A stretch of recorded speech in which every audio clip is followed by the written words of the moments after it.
Nah, jadi itu saya tinggal di Tangerang. Saya sebagai dosen Fakultas Ekonomi dan Bisnis di Universitas Banten Jaya Serang. Ya, jadi teman-teman kebetulan saya dari jurusan akuntansi, jadi pas ya. Nah, saya mau nanya, kalau perpajakan ini semester 1 udah dapat belum? Udah, Pak. Sudah, berarti saya nggak usah ngulas dari awal ya. Pengertian pajak udah teman-teman udah bisa semua ya. Atau harus diulangi? Insya Allah, Pak. Insya Allah. Ya, jadi nggak apa-apa, nanti saya ulas sedikit dulu karena merefresh aja supaya teman-teman bisa mengingat kembali. Ya, bentar. Ada yang boleh bulan mah.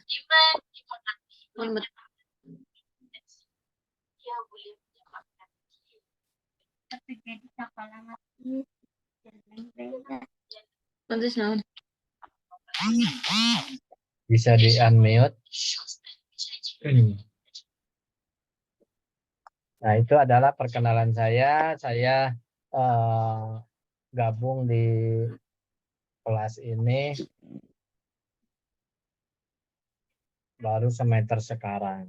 Jadi kalau semester kemarin saya belum dapat MK, baru hari ini. Jadi saya belum mengenal teman-teman, dan yang kemarin juga sebetulnya saya udah ikut di sana. Cuman mungkin teman-teman tidak tahu kalau saya ikut di sana, ya. Kemudian apa ya? Apalagi kira-kira? Saya tinggal di Tangerang tadi udah, kampusnya juga udah. Terus semester ini saya baru dikasih amanah untuk mengampu mata kuliah perpajakan 2 ya, tentang PPh Badan. Ya, jadi kalau kita bicara pajak ini, teman-teman harus selalu mengikuti perkembangan karena pajak ini selalu berubah-ubah ya. Mungkin itu perkenalan dari saya. Ada yang ditanyakan dulu silakan. Tenang aja, materi pasti jangan terlalu buru-buru. Materi yang penting nyampe ya.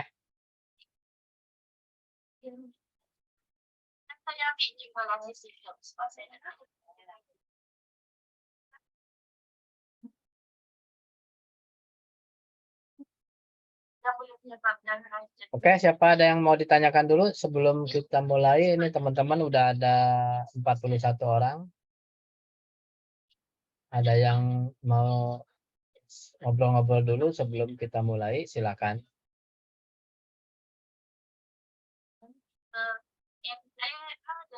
Ayo, jangan diam aja. Kalau mahasiswa harus aktif ya.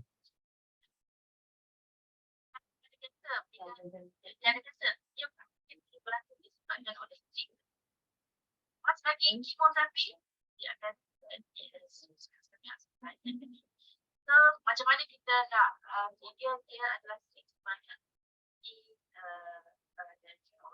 Baik, kalau gitu kita mulai aja teman-teman, karena tidak ada yang ditanyakan. Bisa dibuka kamera sebentar buat di screenshot. Boleh? Sebentar saja. Boleh, Pak. Buat bukti kalau hari ini ada MK perpajakan. Ayo silakan dibuka. Jadi kelihatan belum pada mandinya. Udah ya, berarti. Oke, kita screenshot dulu di halaman pertama. 3, 2, 1. Klik. Ntar saya simpan dulu di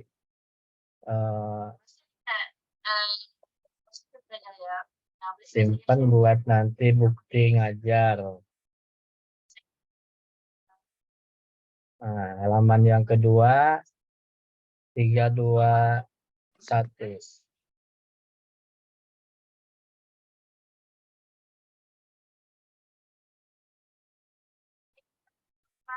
Oke, mungkin teman-teman mau dibuka lanjut boleh, mau ditutup lagi silakan.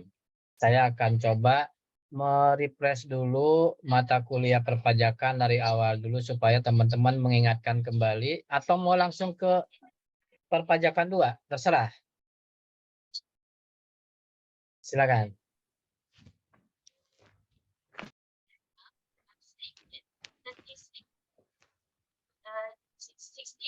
Persen plastik di Peru. Dari segi sekian kita ada Ya, di sini ada di chatbox ada yang tanya materi nggak sampai 1 jam ya Pak? Oh, ya karena kita nggak apa-apa, kita kan dikasih waktu hanya 45 menit, jadi kita gunakan aja 45 menit ini.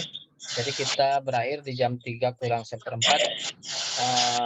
Masalah materi bisa, oh ya sebelumnya gini, teman-teman kan kemarin kita kan ada acara kuliah umum, ya. Itu untuk mengganti MK saya itu kesepakatannya hari apa dan jam berapa? Silakan. Mana ketua kelasnya? ada kelas. Ayo bicara dong.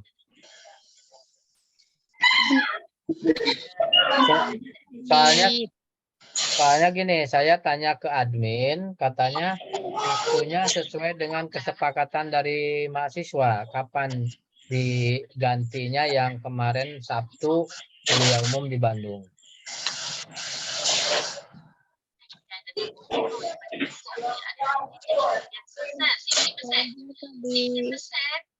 Kalau sekarang ini kan aturan kan udah pertemuan kedua.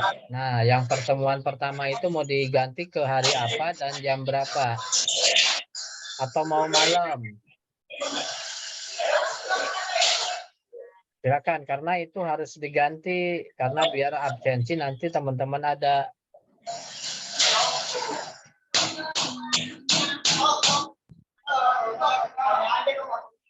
Mana suaranya? Hah? Assalamualaikum. Halo, suaranya nggak jelas. Di sini kalau bisa hari Rabu katanya. Siapa nih? Yang di chatbox siapa? Halo Pak. Kalau bisa hari Rabu jam, emang hari Rabu kosong nggak? Kosong Pak, hari Rabu aja. Oh baik, hari Rabu jam yang sama. Boleh Pak. Boleh. Oke ya, nanti kita hari Rabu jam 2 atau jam 14 kita mengganti MK yang hari Sabtu yang kemarin. Biar saya laporan ke admin, minta linknya buat hari Rabu jam 14 ya. Baik Pak. Baik, nanti kasih tahu teman-teman yang lain yang belum join di sini. Kita akan coba tentang merefresh dulu yang awal bahwa kalau kita bicara pajak, kita share screen dulu saya.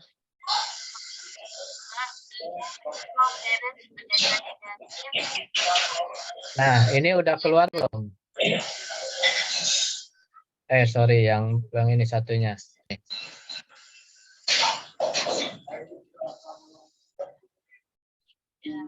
Ya, kita sorry. Oh, ini nggak bisa ya. Nah,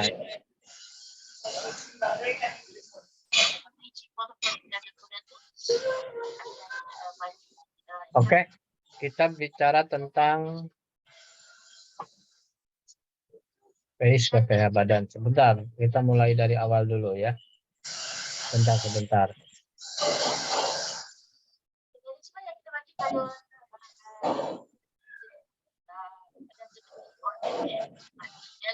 Kondisi saya kan, untuk orang kira 20 mps, ini pun saya certified.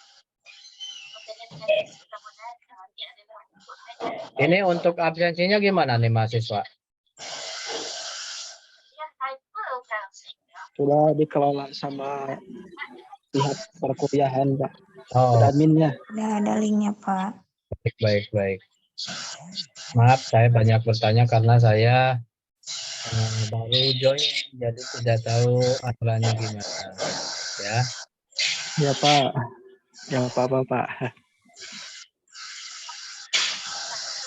nah, kita bicara tentang perpajakan. Ini nama saya, kebetulan saya udah mendekati profesor, jadi masih asisten profesor. Jadi teman-teman, kalau di dosen itu ada yang namanya jabatan akademik, ya. Profesor itu bukan dari kuliah, tapi dari jabatan akademik. Mohon di mute ya yang tidak berkepentingan. Nah, alhamdulillah saya udah selangkah lagi untuk ke guru besar. Cuman terhambat dengan kuliah S3-nya belum. Kalau kita bicara pajak, ya, di sini kita saya mengingatkan dulu teman-teman ya bahwa pajak ini adalah iuran. Sebentar, ini bisa di mute nggak? Mute. Biar yang bicara saya aja dulu. Pajak adalah iuran rakyat pada kas negara, ya, berdasarkan undang-undang yang dapat dipaksakan dengan tidak mendapat jasa timbal atau kontra prestasi yang langsung dapat ditunjukkan dan digunakan untuk membayar pengeluaran umum. Ya, jadi seperti yang teman-teman tahu bahwa pajak di sini adalah iuran. Jadi kalau teman-teman punya kendaraan, punya rumah, punya barang berharga, itu harus bayar pajak, ya. Jangankan kendaraan atau barang mewah ya, teman-teman makan di makanan siap saji aja, kayak di McD, KFC, atau yang lain-lain, itu udah kena pajak, ya. Jadi sebetulnya pajak di sini adalah tadi, jadi iuran rakyat yang dipaksakan. Untuk apa sih pajak gitu ya? Makanya di sini ada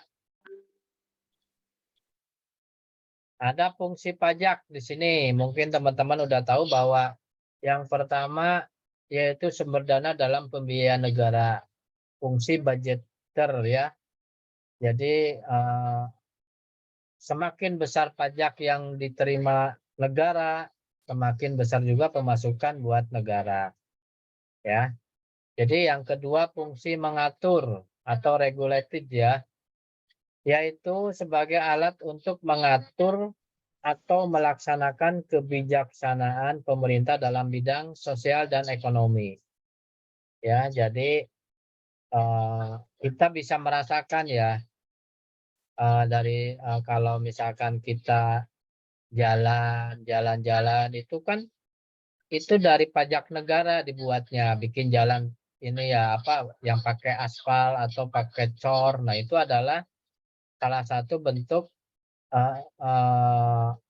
apa namanya penerapan pajak yang dari teman-teman bayar ke negara dan negara langsung dikasihkan lagi fungsinya buat masyarakat. Ya, itu adalah fungsi dari pajak. Oke, kita lanjut. Di sini ada syarat pemungutan pajak. Ya. Yang pertama, syarat keadilan, artinya pemungutan pajak itu harus adil. Ya, dalam arti di sini adil tidak pandang bulu. Siapapun masyarakat yang mempunyai kendaraan harus bayar pajak, terlepas orang itu kaya dan orang itu miskin, ya. Atau punya rumah atau tanah mesti bayar pajak bumi dan bangunan. Atau mungkin teman-teman nanti suatu saat bekerja dapat gaji misalkan sekian ratus juta, itu juga harus bayar pajak penghasilan namanya ya. Atau mungkin teman-teman punya usaha, usahanya alhamdulillah misalkan lancar, itu juga harus bayar pajak penghasilan atau pajak badan ya. Jadi harus adil. Kemudian yang kedua syarat yuridis ya berdasarkan undang-undang. Kemudian yang ketiga syarat ekonomis, pemungutan pajak tidak mengganggu kelancaran kegiatan ekonomi, sehingga tidak menimbulkan kelesuan ekonomi masyarakat. Ya, yang tadi, jadi kita bayar pajak untuk kita juga, ya. Kita bayar pajak ke negara, negara memberikannya dalam bentuk jalan yang bagus, ya, atau mungkin tempat-tempat wisata, atau mungkin fasilitas umum yang digunakan oleh masyarakat, rumah sakit, gitu ya, banyak. Nah, itu adalah salah satu bentuk dari pemberian dari pemerintah buat dari hasil pajak itu sendiri. Kemudian yang berikutnya ada syarat finansial. Di sini efisien dalam biaya pemungutan, ya. Dalam arti di sini bahwa kita dipungut pajak itu sesuai dengan undang-undang, ya. Nilai jual pajaknya harus jelas. Rumah yang biasa dengan rumah yang agak bagus dengan yang bagus itu pasti pajaknya beda. Tapi kalau PBB tergantung dari luas tanahnya, ya. Jadi tanahnya sekian meter kali sekian meter, nah itu sama, tapi di pajak bangunannya beda, ya. Makanya ada yang besar, ada yang kecil gitu, termasuk kendaraan. Mungkin motor biasa dengan motor besar beda pajaknya. Nah, itu salah satu keadilan atau syarat keadilan tadi. Jadi ya sesuai dengan apa yang dikenakan pajaknya. Kemudian yang berikutnya ada syarat sederhana di sini, yaitu sistem pemungutan pajak harus sederhana mungkin sehingga memudahkan masyarakat untuk memenuhi kewajibannya. Ya. Intinya kalau di syarat pajak itu jangan terlalu ribet gitu ya. Harus mempermudah. Apalagi kalau masyarakat kita itu masyarakat yang ya termasuk masyarakat yang malas, ya. Dalam arti gini, kalau ada sesuatu yang kira-kira ribet, itu tidak dilanjut. Biasanya orang kita itu begitu. Makanya supaya pajak pemerintah itu atau pemasukan pemerintah itu besar dari pajak, jadi dibikin sedemikian rupa supaya sangat sederhana gitu ya. Jadi jangan dibikin ribet. Ya, kalau misalnya ribet, orang yang tadinya berniat baik mau bayar pajak jadi enggak karena udah males duluan. Nah, itu maksud dari kata-kata di sini yaitu bahwa syarat sederhana itu jangan dibikin ribet. Kalau sekarang ada yang online bisa dimanapun bayar, itu akan lebih bagus ketimbang dulu mungkin bayar pajak harus di kantor pajak. Sekarang kan bisa di kantor manapun. Ya. Silakan ada yang ditanyakan dulu sambil ini saya mau ini dulu sebentar. Silakan sambil ada yang ditanyakan. Monggo sebelum dilanjut. Bentar ya.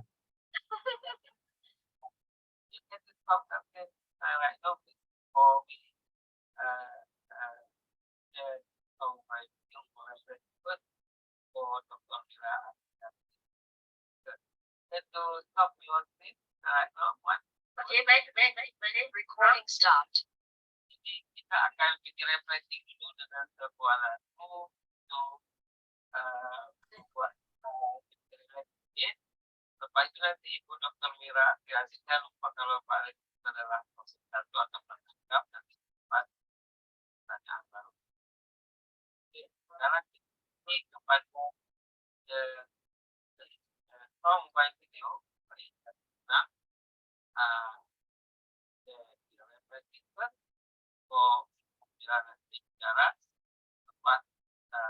Ya, baik.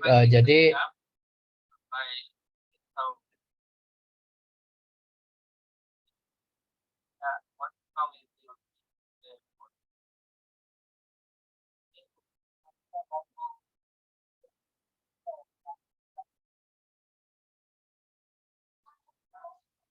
ya, mohon maaf ya teman-teman karena ini kebetulan hari ini jam yang sama saya ada ada seminar internasional. Jadi saya 3 laptop malah.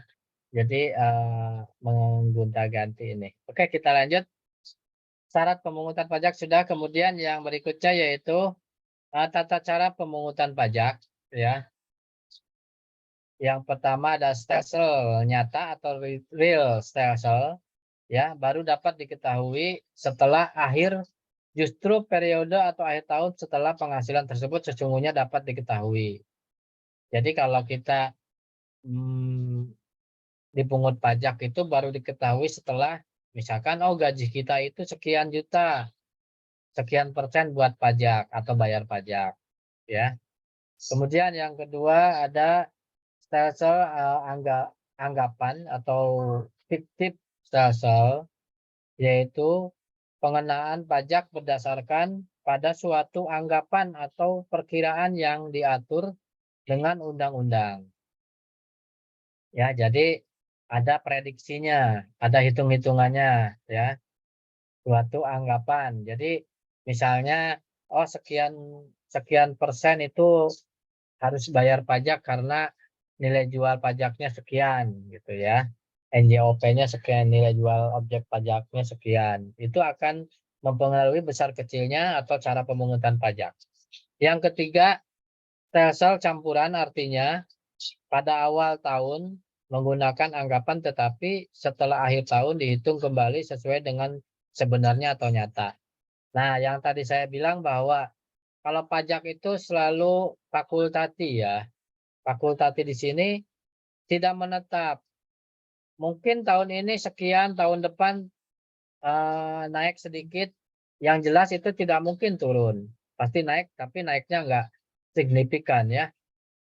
Jadi mungkin tahun ini dinilai NJOP-nya sekian sehingga keluar pajaknya sekian rupiah.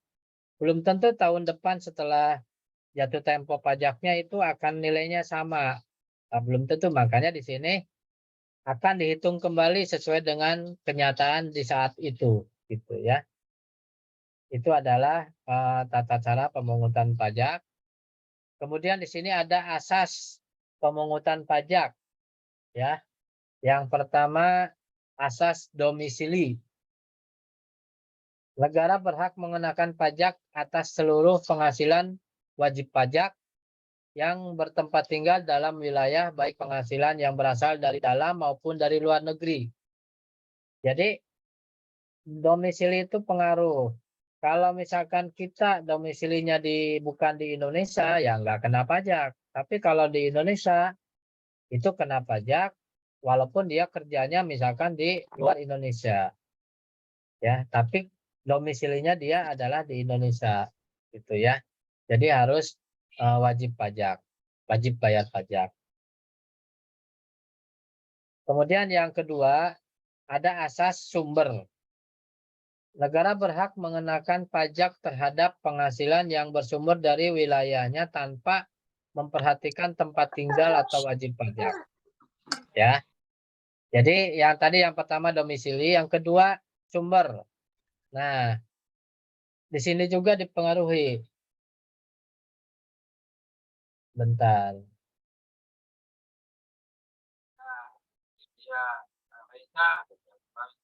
Sebentar ya saya.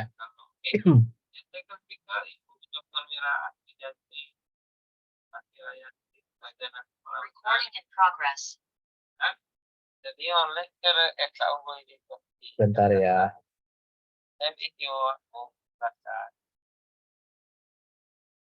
Assalamualaikum warahmatullahi wabarakatuh. Baik, yang ke berikutnya yaitu asas sumber.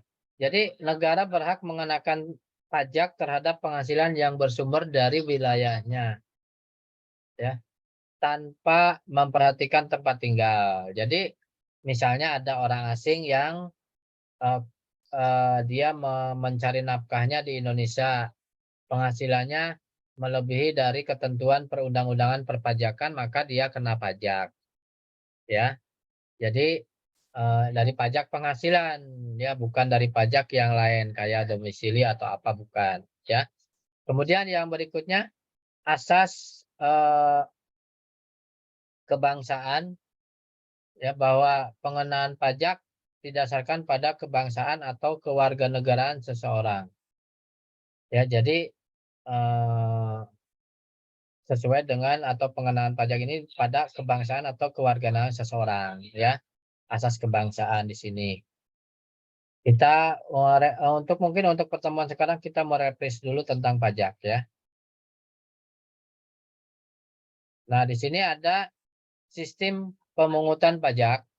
Mungkin teman-teman udah dikasih materi dari yang sebelumnya bahwa sistem pemungutan pajak di sini yang pertama official assessment system adalah suatu sistem pemungutan yang memberi wewenang kepada pemerintah, ya, untuk menentukan besarnya pajak yang terutang oleh wajib pajak.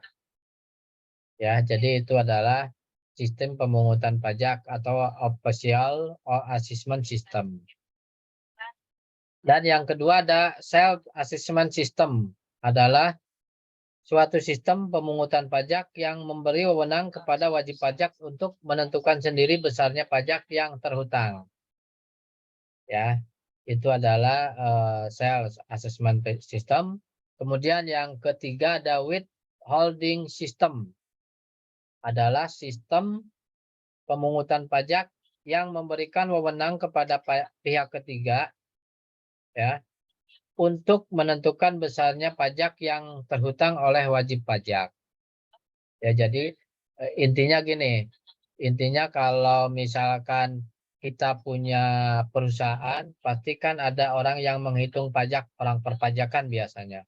Jadi nanti akan muncul berapa sih besarnya pajak yang harus dibayar oleh perusahaan itu, gitu ya. Nah, dari situ teman-teman itu bisa dilihat dari ini, ya. Jadi kalau misalkan berapa sih yang harus dibayar itu dilihat dari laporan keuangan perusahaan, ya. Jadi kalau untuk menentukan berapa besar dan kecilnya bayar pajak itu dari laporan keuangan si perusahaan itu sendiri. Ya, dalam hal ini laporan keuangan berupa baik itu neraca, laporan rugi laba dan laporan perubahan modal. Nah, dari situlah kita bisa menentukan besarnya bayar pajak. Nah, teman-teman mungkin udah belajar akuntansi, bagaimana sih menghitung laporan keuangan, baik itu neraca, laporan rugi laba, atau perubahan modal. Nah, makanya kalau misalkan dalam suatu perusahaan, itu besar kecilnya pajak itu tadi biasanya dalam penulisan laporan keuangan, dalam hal ini laporan rugi laba itu semakin besar profit, semakin besar juga harus bayar pajak, gitu ya. Makanya banyak orang yang ya sebetulnya bukan dikategorikan penyelewengan, ya istilahnya gimana caranya supaya bayar pajak tetap memenuhi kewajiban sebagai seorang wajib pajak tapi tidak terlalu besar, yaitu di laporan keuangan, ya. Oke, sampai di sini ada yang ditanyakan dulu, teman-teman silakan.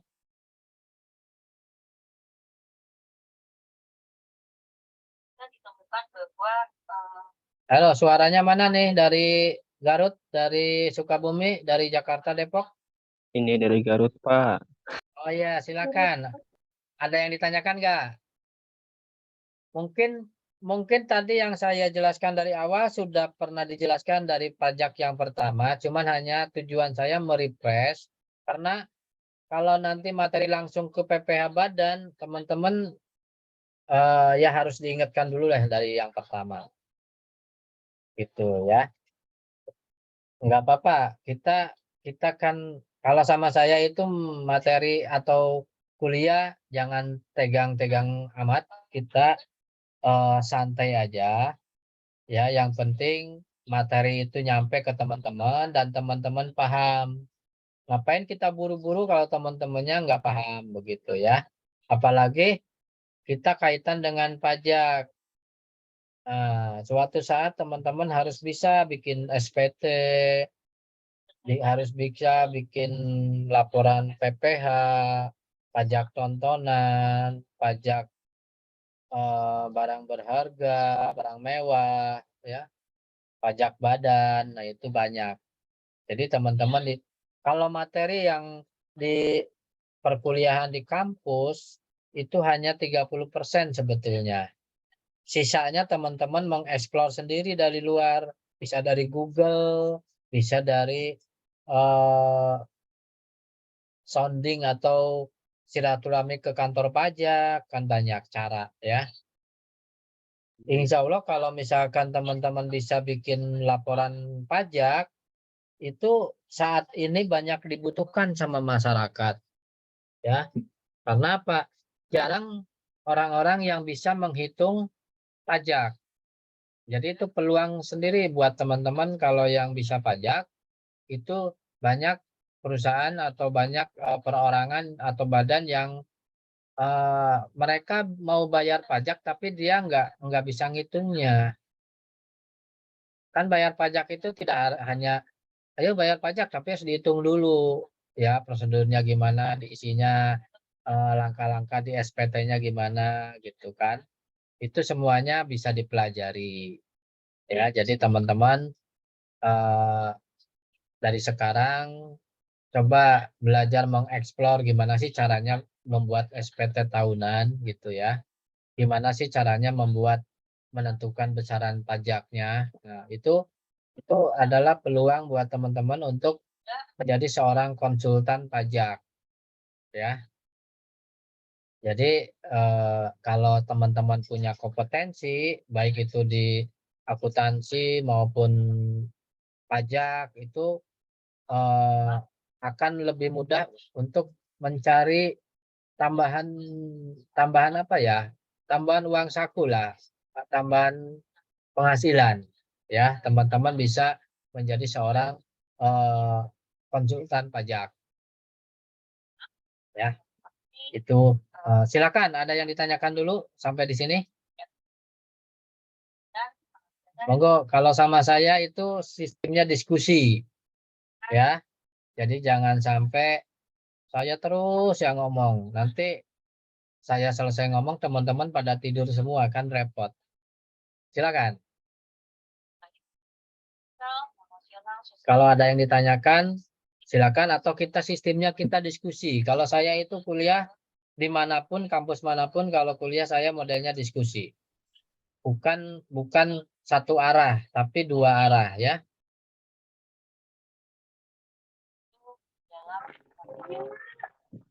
Pak mau bertanya. Silakan ada yang ditanyakan untuk sampai di sini. Kita nyantai aja, kalau sama saya nyantai tapi serius.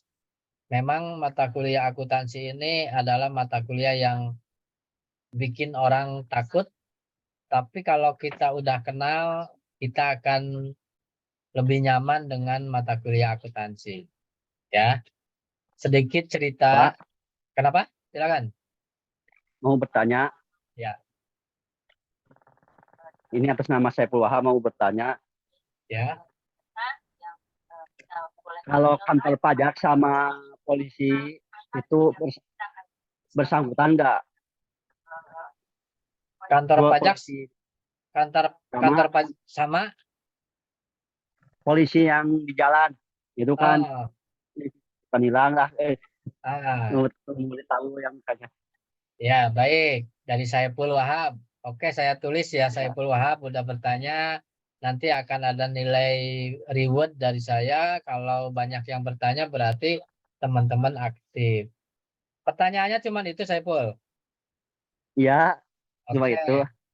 Jadi Itu gini dulu. ya. Ya. Sebetulnya yang tadi Pak Mas Saiful nanya bahwa kantor pajak dengan polisi gimana? Sebetulnya itu hanya satu dua institusi yang sama-sama sama-sama bekerja saling mendukung ya. Jadi maksudnya Oh, saling mendukung begini. Kita misalkan anggap aja contoh misalkan Saiful ini punya motor. Ya, punya motor tapi belum bayar pajak. Nah, mungkin Saiful nanya ada kaitan nggak dengan polisi? Sebetulnya tidak ada kaitan dengan polisi. Cuman ya, polisi kalau ada operasi itu hanya mengingatkan kalau saudara ini sudah harus bayar pajak. Tapi kalau polisi itu nilang gara-gara belum bayar pajak itu tidak ada kaitannya.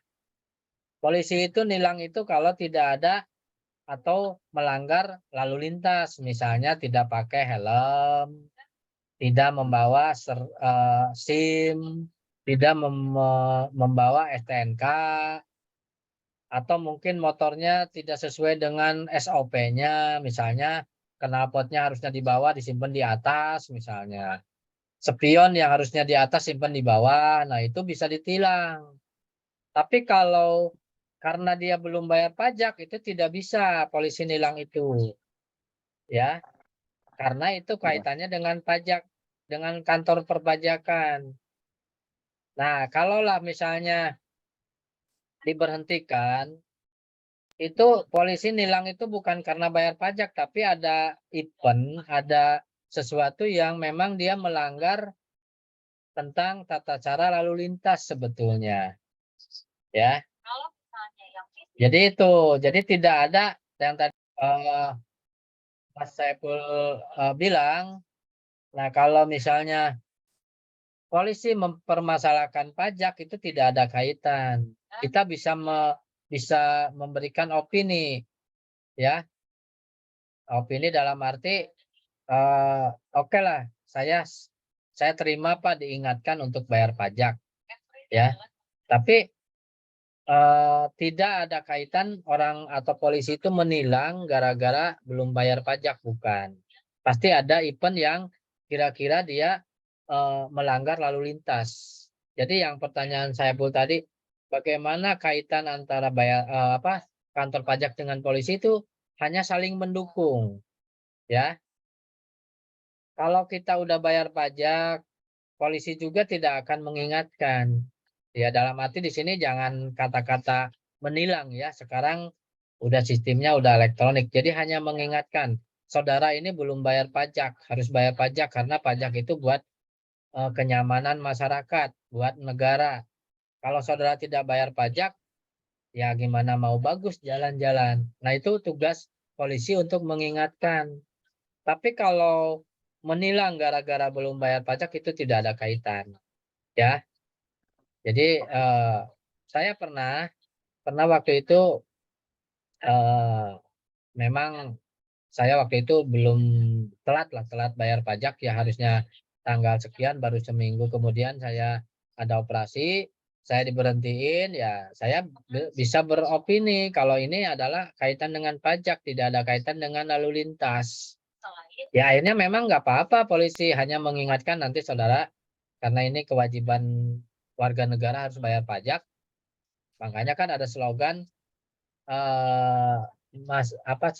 rakyat bijak bayar pajak. Nah, itu memang tujuan dari institusi atau semua institusi berkaitan dengan kendaraan ya mengingatkan bahwa bagi siapapun yang mempunyai kendaraan itu harus wajib bayar pajak. Ya, jadi itu Mas Saiful Wahab. Jadi untuk masalah pajak polisi tidak ada kaitan sama sekali, tidak ada wah ini kamu ditilang gara-gara belum bayar pajak, enggak, ya. Pasti ada yang lain yang membuat itu ditilang. Itu. Ada lagi silakan. Mohon izin bertanya, Terima Pak. kasih, Pak. Ya, Terima kasih, sama-sama Pak. silakan. Hildan. Ya, Oh, Siap, Hildan. izin bertanya, Pak. Oke, Hildan dulu baru Silmi ya. Hildan siapa? Silakan. Siap, Pak. Dengan adanya kemajuan teknologi yang saat ini kita rasakan, berpenghasilan tidak hanya dari berdagang ataupun kerja di tempat orang, Pak. Tetapi bisa dari konten seperti YouTuber, TikTok, dan itu menghasilkan uang yang sangat banyak juga. Pertanyaannya, apakah ada dikenakan pajak, Pak, untuk kreator konten TikTok, YouTuber seperti itu, Pak? Oke. Jadi gini ya. Siapapun tadi ada siapa yang dipungut pajak secara adil itu siapapun yang mempunyai penghasilan lebih dari sekian, ada ketentuannya, silakan teman-teman baca di atas 10 juta atau berapa itu pasti harus bayar pajak. Ya, itu adalah balik lagi ke diri kita sebagai warga negara yang baik. Ya, kalau kita mempunyai eh, penghasilan yang besar, merasa menjadi warga negara Indonesia yang baik, ya harus bayar pajak sesuai dengan besaran yang kita terima, berapa persen dari situ. Ya, makanya banyak YouTuber, ya YouTuber yang memang kalau memang dia merasa warga negara yang baik, ya dia harus bayar pajak. Itu. Nah, besarannya berapa? Itu ada ketentuannya sekian persen. Mungkin nanti akan di berjalannya kita kuliah nanti akan tahu oh berapa sih besar pajak dari penghasilan berapa sih yang kena pajak. Nah, itu jadi siapapun atau dari manapun itu harus bayar pajak. Cuman kalau penghasilan itu penghasilan dari suatu institusi, misalnya Hilman ini suatu saat kerja di institusi A misalnya atau perusahaan A. Nah, dapat gajinya itu lebih dari yang ditentukan untuk mendapatkan atau kena pajak. Yaitu biasanya udah include atau dipotong dari tempat kerjanya untuk bayar pajak. Kecuali kalau tadi jadi YouTuber, berarti kan penghasilannya sendiri. Atau kita jualan online. Nah, sebetulnya kalau jualan online juga itu udah kena pajak karena dalam pengiriman atau pembelian itu kan ada pajaknya sebetulnya. Tapi kalau dilihat dari pajak penghasilannya, teman-teman atau Hilman dalam hal ini yang tadi tanya itu, oh saya udah penghasilannya 1 bulan misalkan 100 juta. Berarti saya sudah harus wajib bayar pajak. Ya, jadi intinya kembali lagi kepada kesadaran kita sendiri, ya. Jadi berapa misalnya dari 100 juta itu ada 3 juta, 4 juta atau 5 juta yang bayar pajak, harus dikeluarkan untuk pajak gitu, ya. Jadi tadi yang Ilman bilang itu balik lagi kepada diri kita, memang negara tidak bisa melacak, wah Hilman sekarang penghasilannya berapa nih. Nah, biasanya kalau otoritas OJK ya, keuangan itu udah tahu kalau si A itu penghasilannya sekian juta 1 bulan, itu kelihatan dari rekening itu. Nah, disitulah baru bagi pemerintah yang bagi masyarakat yang mempunyai penghasilan yang lebih besar dari yang ditentukan, maka harus bayar pajak. Nah itu ya, jadi besar kecilnya tergantung dari kesadaran kita dan hitungan dari, kalau kita mau ngikutin kita masyarakat yang baik, kita ngikutin nih anjuran pemerintah. Berapa sih penghasilan kita dari YouTube? Misalkan 1 bulan 100 juta. Dihitung tuh dari satu bulan 100 juta itu dihitung sehingga keluarlah bahwa saudara harus mengeluarkan pajak sekian rupiah. Nah, itu harus dibayarkan ke pemerintah. Tapi kan orang-orang kita kan jarang yang begitu, 1001 yang ada begitu ya.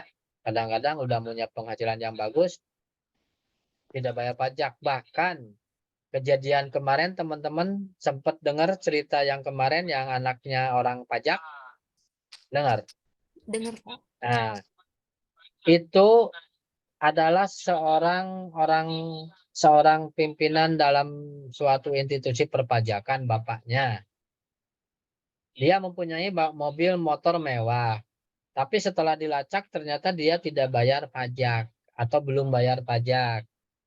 Berarti itu kan dia udah melanggar dari ketentuan kalau orang mempunyai barang mewah atau mobil mewah, jangankan mobil mewah, mobil biasa aja bayar pajak. Apalagi nih mobil mewah atau kendaraan mewah.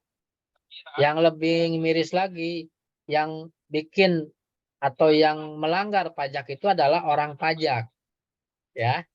Bapaknya itu adalah orang petinggi dari kantor perpajakan itu, ya. Harusnya kan memberikan contoh sama masyarakat bahwa saya punya harta besar, harta banyak, kendaraan mewah, saya harus bayar pajak.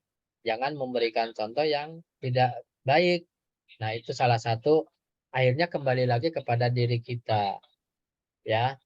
Nah, setelah terjadi kejadian kemarin itu, akhirnya kan dilacak lah sama orang, bahkan Menteri Keuangan turun tangan, sehingga dilacak, oh ternyata hartanya sekian, kenapa pajaknya nggak masuk-masuk. Nah, berarti dia nggak pernah bayar pajak.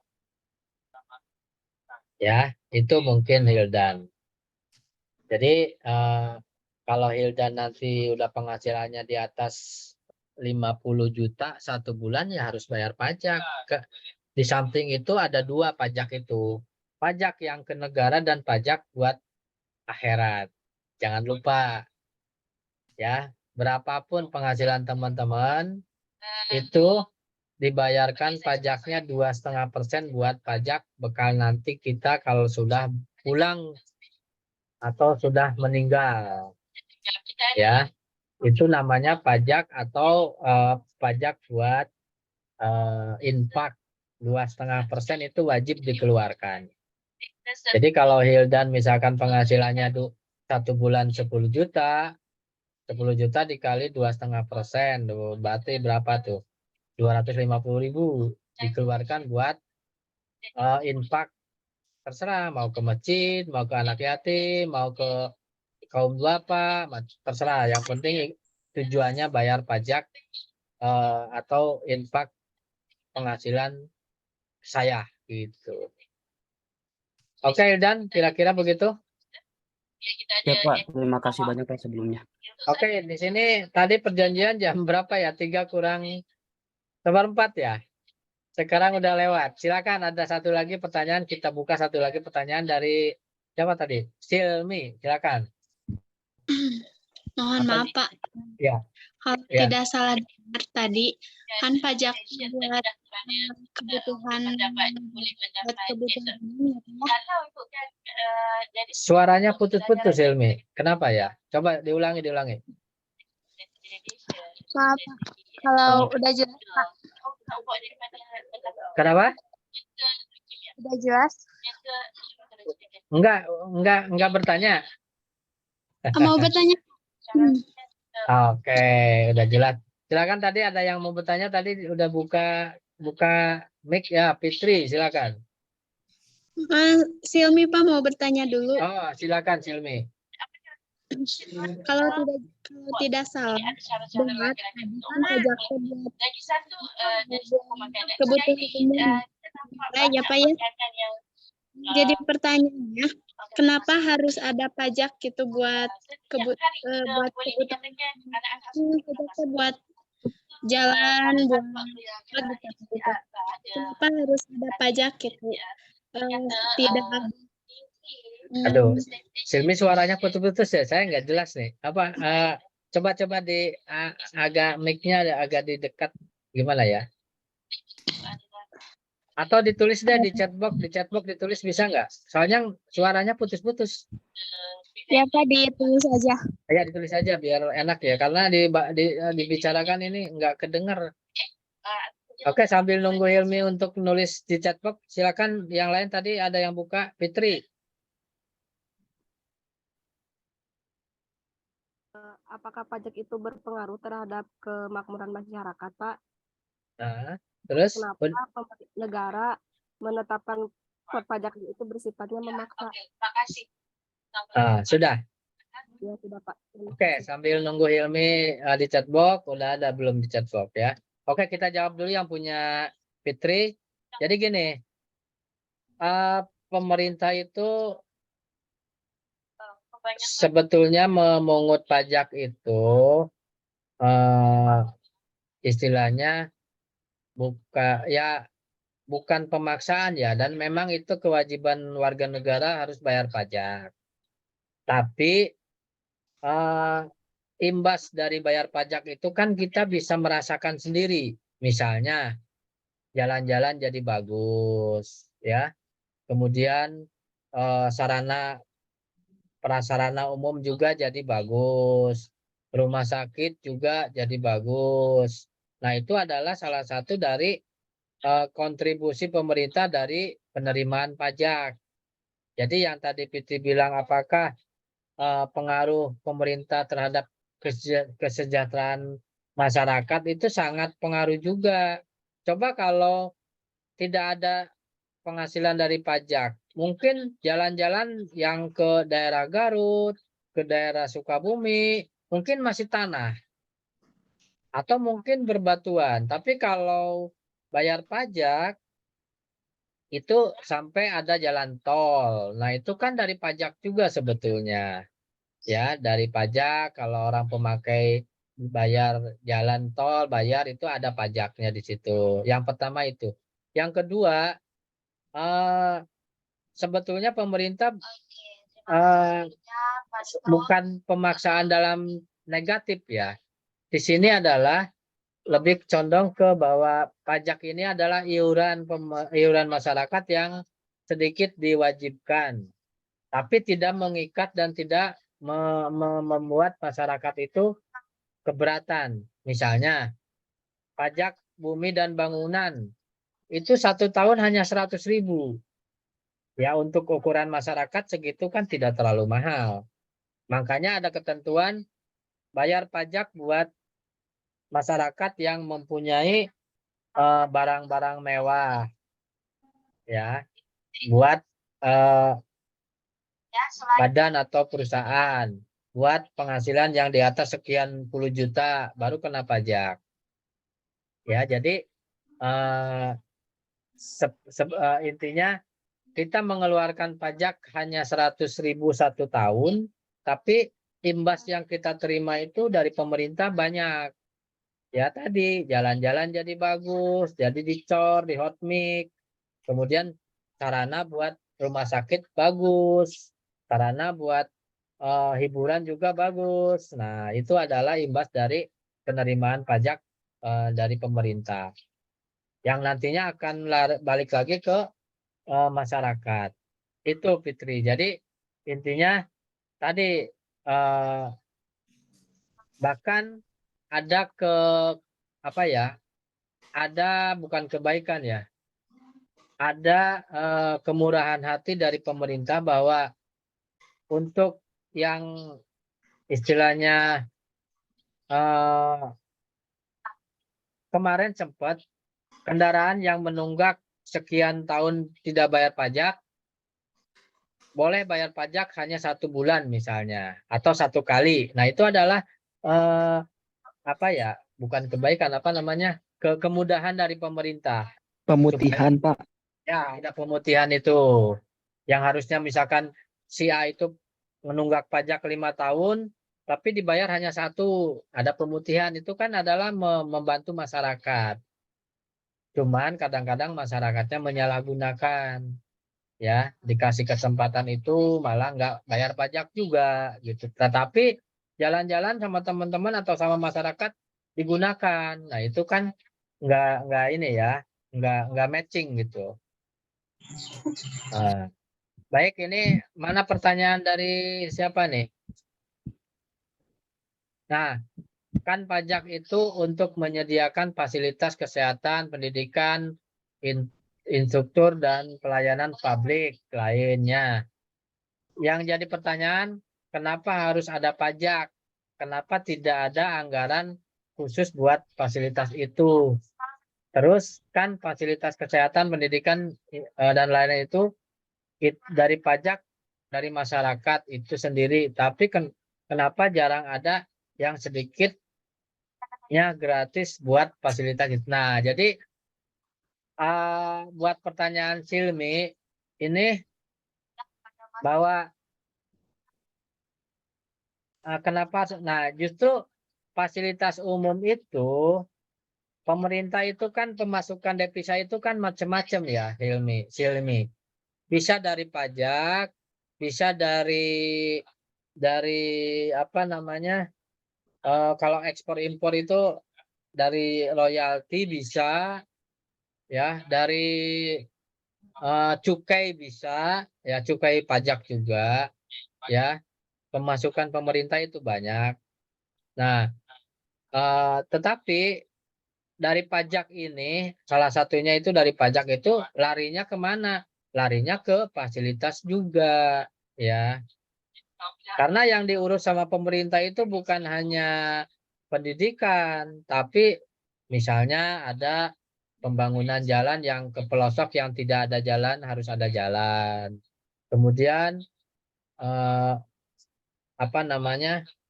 Sebentar. Bentar.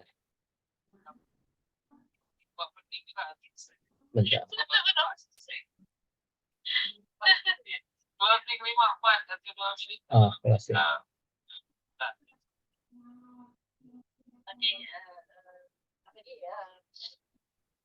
Dalam perbedaannya secara Baik, jadi yang namanya tadi fasilitas publik atau apa namanya pendidikan, kesehatan itu adalah salah satunya, ya salah satunya gini.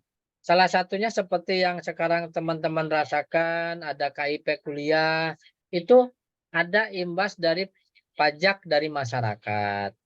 Jadi semakin banyak masyarakat yang bijak dan bayar pajak, akan semakin besar juga yang nantinya akan dirasakan oleh masyarakat. Ya, jadi yang tadi pertanyaannya kenapa tidak dianggarkan, justru anggaran itu anggaran dari pemasukan negara. Ya, yang namanya anggaran itu pemerintah itu dari devisa yang pemerintah terima, baru dibikin anggaran. Bisa ke fasilitas umum, bisa ke kesehatan, bisa pendidikan, infrastruktur, atau mungkin fasilitas yang lain, termasuk membantu kaum duafa, atau mungkin lari ke masyarakat atau pendidikan. Nah, jadi sebetulnya itu dibagi-bagi, makanya tadi dibatasi bahwa kenapa di sini sangat sedikit pendidikan yang gratis misalnya. Ya karena memang pemerintah kan yang diurus itu kan banyak, ya, dalam arti masih banyak daerah-daerah yang perlu dibantu dengan fasilitas pemerintah. Begitu. Jadi intinya kalau pemerintah tidak ada pemasukan dari pajak, salah satunya itu akan lebih sedikit lagi nanti fasilitas yang kita terima. Tapi kalau pajaknya lancar, besar masuknya, itu akan lebih lari lagi ke kita sebagai masyarakat Indonesia. Mungkin itu Silmi ya. Baik, ini sekarang di jam saya udah jam 3. Jadi mungkin bisa pertanyaan bisa dilanjut ke hari, kita sepakat hari Rabu ya jam 2 pas. Ya. Iya, Pak. Nah, jadi nanti kita diskusi dilanjut di hari Rabu jam 2. Kita bisa diskusi lagi tentang apa, kalau ada teman-teman yang masih ada yang ditanyakan, boleh nanti ditanyakan di diskusi atau di kuliah di hari Rabu jam 2. Nanti linknya akan saya tanyakan ke Ibu Ati sebagai admin dari kampus ini. Mungkin itu aja dari saya. Sebelum dan sesudahnya saya mohon maaf, saya ini